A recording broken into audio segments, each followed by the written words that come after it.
Hey everyone, Rick Slark, and I'm here today with a very special guest. I'm just very excited to talk to her today.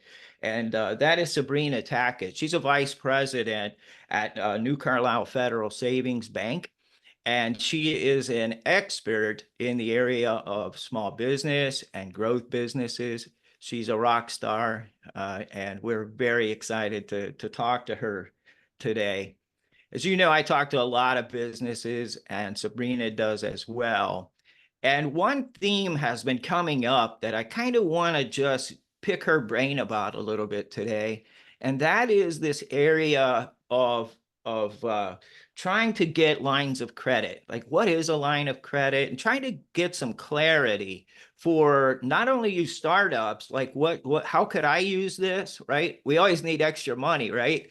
And and growth companies. So, right, we can't necessarily sell enough product or enough services to, fund our expansion. And we need cash as fuel, right? We need money as fuel. And so we're going to just ask Sabrina some questions today and get some clarity and insight for all of you and for myself on how we can do a better job to propel our either startup or growth businesses forward. So thanks for being with us today. Thank you for having me. Very excited Yeah, to be here. yeah, it's awesome.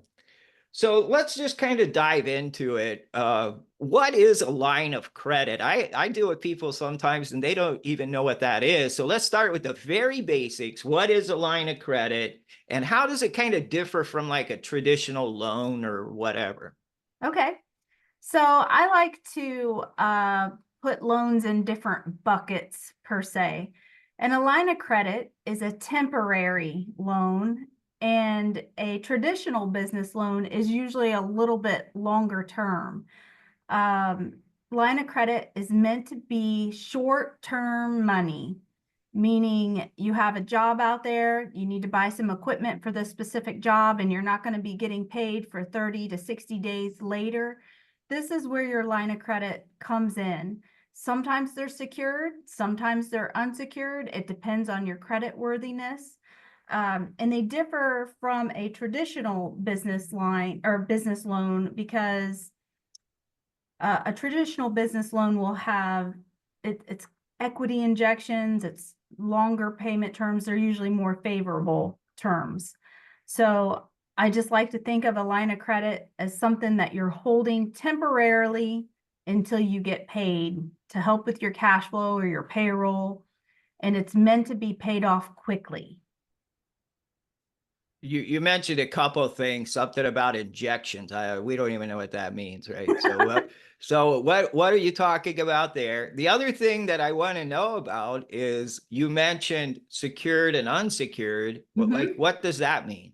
Okay, so I'm just going to give you a real scenario that walks in my door all the time. Okay, that's great. Yeah, So, someone's starting, I'm going to use a plumbing company great. as this is completely fictitious. So, obviously, a plumbing company comes in, they have a new development that they have been asked to put the bathrooms in for all of the new development, and they have a lot of equipment to buy. They have payroll that they're going to have to be paying their plumbers. They have additional expenses, but the houses aren't going to be completed for, 3 to 6 months. And so they want to take this job, and let's just use nice round numbers. Let's say that they're going to have $100,000 in equipment costs. Well, the average small business cannot afford to pay out that kind of money. They don't have that much money in their checking account. And there are anomalies, obviously, but this is where a line of credit needs to be utilized. Okay. So, a line of credit is not for just anyone. You can't walk through the bank without the proper documentation, such as your LLC agreements, your operating agreements, your last 3 years tax returns. We have to have these documents in order to start the process to see if you're credit worthy. And one thing I want to emphasize is sometimes people think, and maybe this is like this for you too, Rick. Sometimes people think that they can come into a bank and just get a business loan or a business line of credit, and it's not tied to their personal credit. It is 100% tied to their personal credit. So if you have a 500 credit score, you're not going to get a business loan of any type. You have to be credit worthy. You have to be able to pay the bills.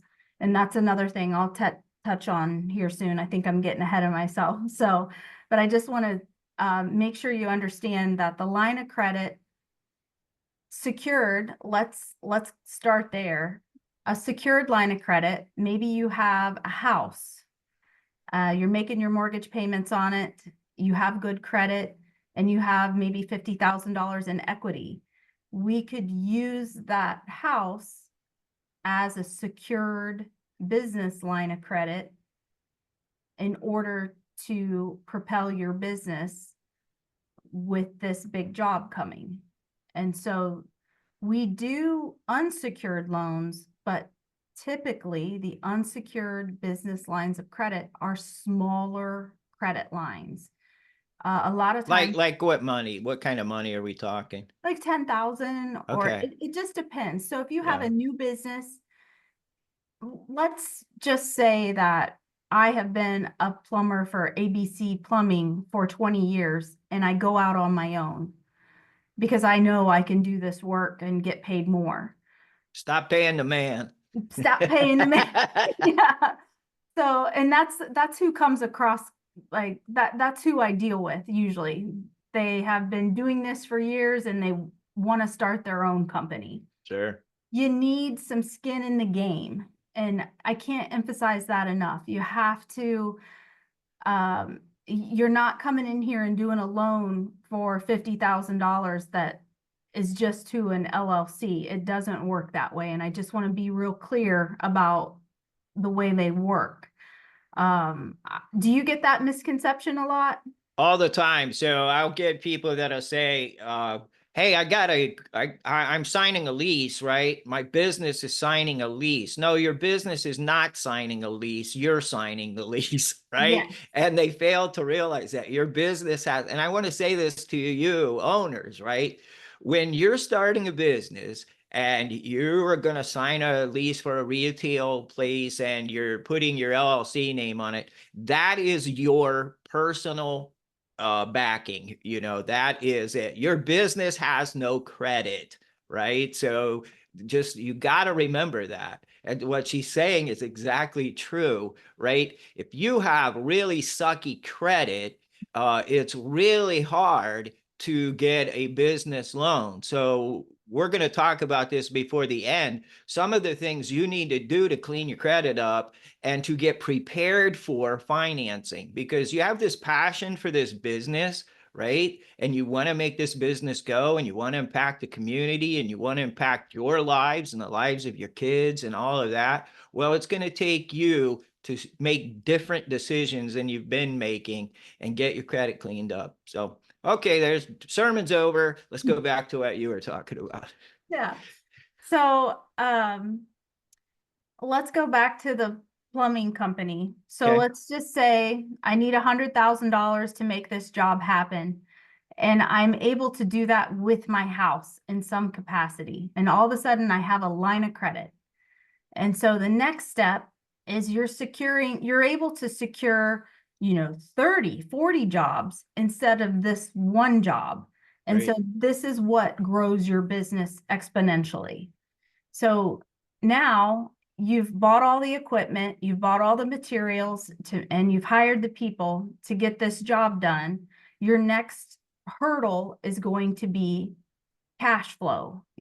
You're going to need your line of credit to come in, and it's very, very important to use it as little as possible. Save your money as best as you can so you don't have to use it. Right now, prime is at 8.5%. So when you have a line of credit, it's going to be 8.5%, which is prime plus 1 to 2%, depending on the situation. And so what that means is this job, for every dollar you have on your line of credit, will cost you, let's say 10.5% more than it would if you were to pay cash for it. So you have to quote it accordingly. You have to pay it off accordingly, because if you take the money 60 days later that you receive from these houses and you don't pay your line of credit off, all of a sudden you're up a creek. So let's Uh, talk a little bit about this process, just real quick. So let's say I go to see you at New Carlisle Federal Savings Bank, and I go see you, and I have a house and my credit's decent. And so now I've secured this line of credit. What's a typical line of credit for some of these startup businesses? Is it $5,000, $10,000? What should they be thinking in their mind about the amount they could get? I think that they should think conservatively at first Okay. until they get the ball rolling. Like Yeah. you're So not like, gonna, what's that mean to you? I think 10 to 20,000 to start. Okay. All right. And as you grow, that number should grow as well, maybe 50 to 100,000. Okay, so let's walk this through. So I go to the bank, I get a $10,000 line of credit, right? And I can't meet payroll on next month. I've come to the end of it, and I just simply can't meet payroll. I've got a lot of jobs out, but they haven't paid me yet. So the money's coming in. It's just, as you mentioned, cash flow.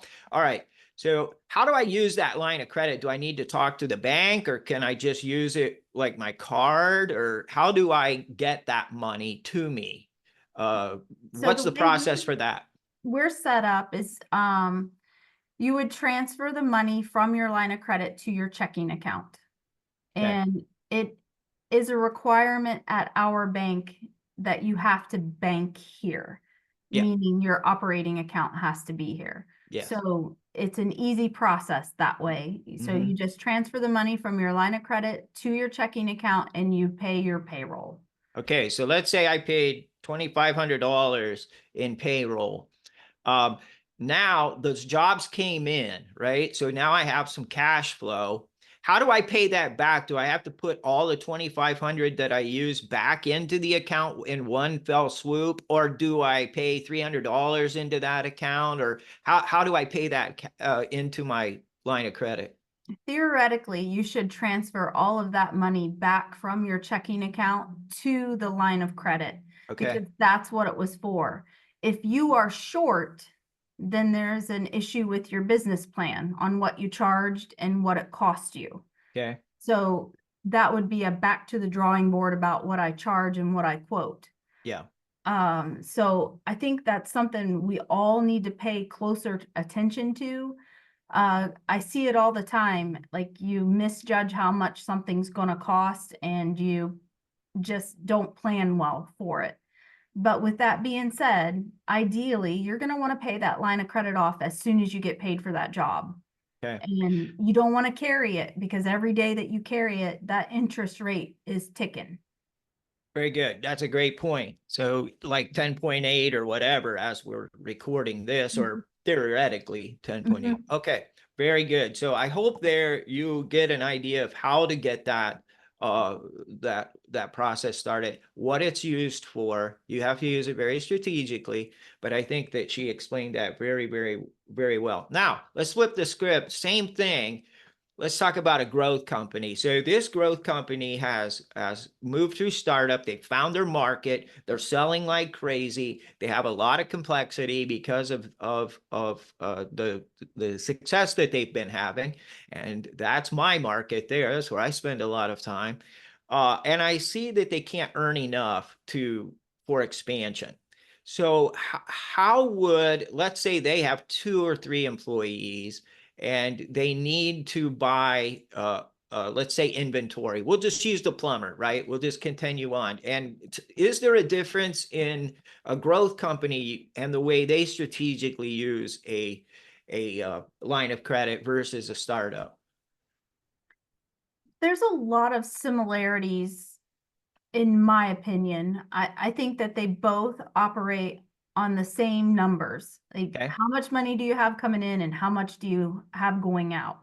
And the numbers get bigger to me with a growth company. So we're looking at a $10,000 startup line of credit. All of a sudden, we're looking at way more than that for a growth company. So I think the scale is just bigger. Would you agree? Oh yeah, for sure. Yeah, for sure. I think the And math is still the same. I would agree with that for sure. I think at one point they have to be really strategic about how do you use your line of credit versus just getting a loan, right? Mhm. And wouldn't you think that's true? That the line of credit is again for more when cash flow is coming in, but it's not in yet. So Mhm. and you need it for just a quick moment to propel yourself or get yourself through this um, current situation. And then perhaps at that point, it's not a sustainable tool. You might look at a loan at that point, right? That's right.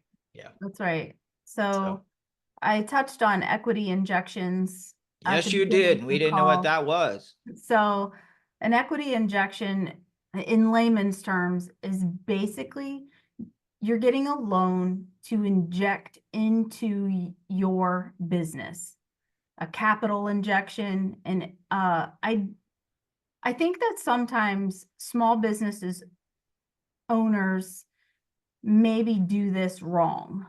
Um, All right, let's talk about that. I think sometimes they buy things that are short term Like with what? like for instance, the plumbing company. Okay. If the plumbing company was to buy 100 toilets for the housing addition that they're going to be doing, we could do an equity injection for something like that. Let's say it costs $10,000. I don't know what that costs, but um, really that should be on a line of credit. It should be short-term money. If Okay. you're buying, all of this equipment on a long-term loan, you're going to want to set this up to get paid off when the job pays off, when the inventory is gone. And so that's something I see that's a little wonky, that sometimes people aren't managing their money quite right. And would this be a place where a banker and especially you would be able to advise them on, hey, these are the options, and let's think about it this way versus that way? Mm-hmm. Is Yeah, that sometimes we'll part of do. what you do? Because That's we're a all lot of what afraid I of do. yeah, we're all afraid of you, right? Yeah. So we don't like bankers and we're afraid and we feel intimidated by all of you and you're all dressed up and we're all worried about that. So but I'm harmless. is that part of what you do? That is exactly what I do. I Yeah. try to steer people into making informed decisions on how to spend their money. And that's about as nice a way to put it. And when I'm steering you away from something, that means we don't think it's going to work. We don't think you can make that payment long term. We don't think the business model is quite right. So when I say I'm steering, like, we're not going to loan money out to bad choices. So let's talk about that. A lot of owners don't know exactly what they need. In some cases, some of the lenders have a pre-lending form that, for instance, if I'm talking or consulting with a client about their finances or their need for capital, one of the things I would do was talk to one of the lenders and say, hey, can you send me a pre-form that this client could fill out? And I send it back to them, and it gives you a snapshot as a lender of where they are. I don't know if that kind of thing is helpful. I have several of those types of things to try to kind of weed out, right? Who's got a shot, who doesn't, because we don't want to just inundate somebody if they don't have. So I think that they really need. And you touched on this earlier. What if I'm let's go startup, right? If I'm a startup and I'm doing pretty well. Um, Before I see you, what should I have, and what should I be preparing for, if I need capital and funding and stuff like that? What are the things that I should be, as an owner, paying attention to before I just show up? You absolutely have to have a business plan. You can't come into the bank willy-nilly and say, hey, I need $100,000 to do this. And I'll say, do what? And it has to be a thought out, meticulous process of how you're going to make money, what service or uh, what niche you are going to be in that is going to help you make money. And business plans are something that we look at first. Um, I'm trying to think of something without giving uh, someone else's information, but let's use a restaurant, for instance. Restaurants are extremely hard to get off the ground. And I think that a lot of people think that they can cook, so they should have a restaurant. For And sure. that's actually not it at all. You have to be a really astute business person in order to get a restaurant off the ground. So the business plan would encompass things like location and what type of things you're going to serve and what you're going to charge and how many tables you're going to have and your cost of goods sold. All of those things should be worked into your business plan of how you're going to make money. And you have to start thinking of everything that will cost you in order to get that food from the store to the table. So, and I think that is number one, what Okay. I'm looking for, that you have done your due diligence and you have thought this process out before you have even gotten to me. If you want, And that's for a growth company or a, just, absolutely, it's for yeah, it's for anyone. both. It's for both of them. Yeah. All right. What's Mhm. number two? You have to, and I can't even believe I have to say this day and age, but you have to have your stuff together. You have to file your taxes. You have to be in good standing with the IRS. If you are not, you are not getting a loan. Okay. So Good. I'm looking for your last 3 years tax returns. Now, obviously, if this is a startup, I know that your tax returns are not going to reflect your potential income. However, we have to show that you have done what you are supposed to do up until this point moving forward. So we are going to require you to complete a personal financial statement, which is basically a balance sheet of all of the things that you have in your life, from your cash on hand to your the equity that you have in your properties and any debt that you would have. It's a snapshot uh, of yourself Okay. financially. All And right. so then next up, you have to make sure that you have your entity created. Are And you what do you mean by that? A lot of Are people don't are know you what an the LLC? entity is. Yeah, Yeah. are you an LLC? Are you a sole proprietor? There you go. How are your documents drawn up? And Okay. you may not have this yet. A lot of time, I say this all the time, like you have to have a good accountant, somebody in your corner that's strategic and knows how to look at your numbers. I'm not the accountant here. I am the person giving you a loan. I look at the numbers that the accountant has given to me. So, and what I mean by that is, if you don't know how to use QuickBooks, or you don't know the first thing on how to do reconciliations or watch your account, these are things that you need to have in place before you start your business. These are vital for startups. For I see sure. a lot of things that go awry when your money is coming in, but you're not keeping track of it Yeah. because you're too Which busy. happens way too often. It happens from here. Sometimes I see somebody I've actually had someone bring their stuff in a shoebox to me with all of their receipts. They had to be a contractor. That's a contractor. You called it. That's Oh exactly yeah, what that yeah, was. for sure. Like, Normally they just scoop them up off of their dashboard, all the yes, receipts. and throw them in a shoebox. And I'm not saying that that's wrong. I'm just saying you It's need to be wrong. organized. Yeah, You yeah. need to be organized. You need to know, because I can guarantee you, if you have 40 receipts to Lowe's and Home Depot, you have no idea what you're spending.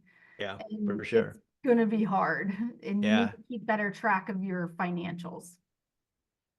Well, I think we'll end with there. We could talk forever on this, but I think that this is a really critical issue of being able to develop a line of credit, and even more a broader that we kind of dealt with was the just the whole financial business planning, financial, and all of that.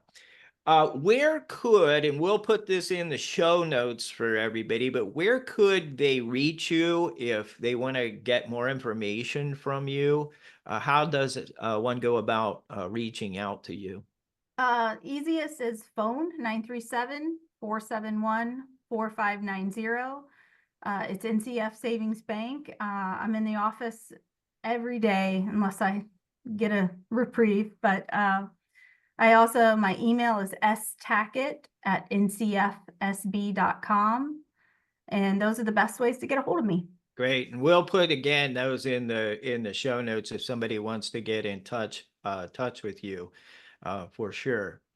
Um, and just so you know, the folks listening to us, if you need a business plan, if you need work in setting up your entity, your LLC, you just contact me. That's what I do. And I play in that space, and I can help you, whether you're a startup, get you started with your entity and all of that stuff, get you on the right path so that you could then go and see Sabrina and get you on your way. And believe me, if you work with me, you'll need her, right? So you'll need Yeah. to have some cash flow and stuff like that. You And make if my you're, life easier, by the way. yeah, yeah. And Well, when thank you you. have someone that's set up and knows the direction that they're going to, it just helps us tremendously. Yeah, and we've worked with a few clients together, so that's really cool. If you're a growth client and you need some direction and you're experiencing complexity due to the growth, that's the place I play. And have just you can contact me and we'll leave that information in as well. Well, I think this was a great conversation. We might have to do this again because it's so needed. You and I both agree on that, that it's just absolutely needed. And if I can do a really good job of helping clients be prepared when they see you, it'll certainly make your job easier. Absolutely. Yeah. And the goal for all of that is to impact owners' lives, help them make the money they need for their families, for employees to have a good quality of life, and ultimately change our communities, right? I mean, that's what it's about. Small businesses growing, developing, engaging with nonprofits in the community and building the communities that we find ourselves in. That's the ultimate goal as I look at it. And I'm sure it is for you too. Absolutely. Yeah. All right. Thanks for joining us. Fun. I really appreciate it. Thank you And for I having hope, me. yeah, it's my pleasure. And we'll see everyone later. All right.